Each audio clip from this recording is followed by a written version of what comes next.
2024 সালে বিশ্বের গড় তাপমাত্রা প্রথমবারের মতো 1850 থেকে 1900 সালের শিল্পযুগের চেয়েও 1.5 ডিগ্রি সেলসিয়াস বেশি ছিল। পৃথিবীর সরকারগুলো 2015 সালের প্যারিস জলবায়ু চুক্তির অধীনে যে প্রতিশ্রুতি দিয়েছিল তা ভঙ্গ হতে চলেছে। যুক্তরাষ্ট্র, যুক্তরাজ্য, জাপান এবং ইউরোপীয় ইউনিয়নের বিজ্ঞানীদের দেওয়া তথ্যের ভিত্তিতে বিশ্ব আবহাওয়া সংস্থা বিষয়টি নিশ্চিত করেছে। সংস্থাটি জানিয়েছে, গত 10টি বছর পৃথিবীর সবচেয়ে উষ্ণ 10 বছর। আটলান্টিক মহাসাগরের উষ্ণতা গুরুতর প্রাকৃতিক বিপর্যয়ের সংকেত দিচ্ছে। আটলান্টিক মেরিডিয়ান ওভারটার্নিং সার্কুলেশন 1950 সাল থেকে প্রায় 15% দুর্বল হয়ে পড়েছে। এটি আটলান্টিক মহাসাগরের একটি বিশাল স্রোতের ব্যবস্থা। এটি পৃথিবীর উত্তর থেকে দক্ষিণে পানি সঞ্চালন করে। এটি পৃথিবীর জলবায়ু নিয়ন্ত্রণে একটি গুরুত্বপূর্ণ ভূমিকা পালন করে, কারণ এটি উষ্ণ এবং শীতল পানি বয়ে নেয়। সমুদ্রপৃষ্ঠের লবণাক্ততা ও তাপমাত্রা পরিবর্তনের মাধ্যমে এটি চলতে থাকে। এছাড়াও পৃথিবী এখন চতুর্থ গণপ্রবাল ক্ষয়ের মুখোমুখি। বিজ্ঞানীরা আশঙ্কা করছেন, প্রবাল প্রাচীরগুলো এমন অবস্থা পার করেছে যে সেখান থেকে সেগুলো আর ফেরানো যাবে না। উষ্ণ বাতাস বেশি আর্দ্রতা ধরে রাখতে পারে, ঘূর্ণিঝড়কে টিকিয়ে রাখতে এবং শেষ পর্যন্ত প্রচন্ড বৃষ্টি ঝরাতে তা সহায়তা করে। সমুদ্রের এমন উষ্ণতা শক্তিশালী আটলান্টিক ঝড় ডেকে তো আনছেই, সঙ্গে সেগুলোর তীব্রতাও দ্রুত বাড়ছে। মাত্র কয়েক ঘন্টার মধ্যে ক্যাটাগরি 1 ঘূর্ণিঝড় হয়ে উঠছে ক্যাটাগরি 3। অন্যান্য সাগরেও একই ঘটনা ঘটছে।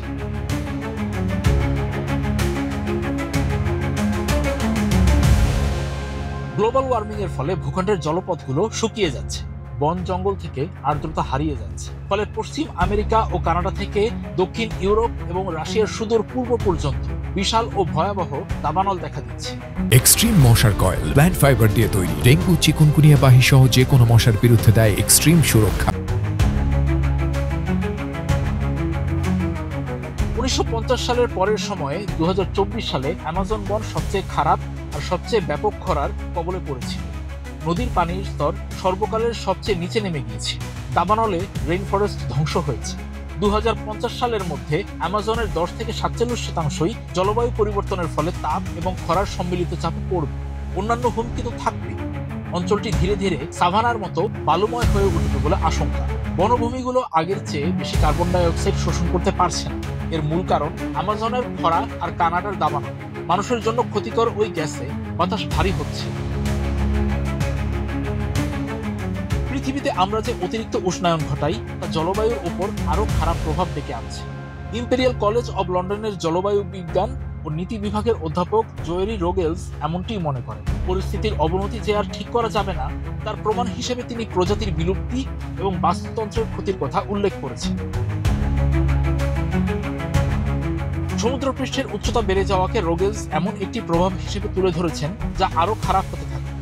তিনি বলেছেন, গ্রিনহাউস গ্যাসের নির্গমন শূন্যে নামিয়ে আনা গেলেও, গ্লোবাল ওয়ার্মিং পুরোপুরি বন্ধ করা গেলেও পৃথিবীব্যাপী সাগরপৃষ্ঠের উচ্চতা বৃদ্ধি আগামী শতাব্দী ধরে চলতেই থাকবে।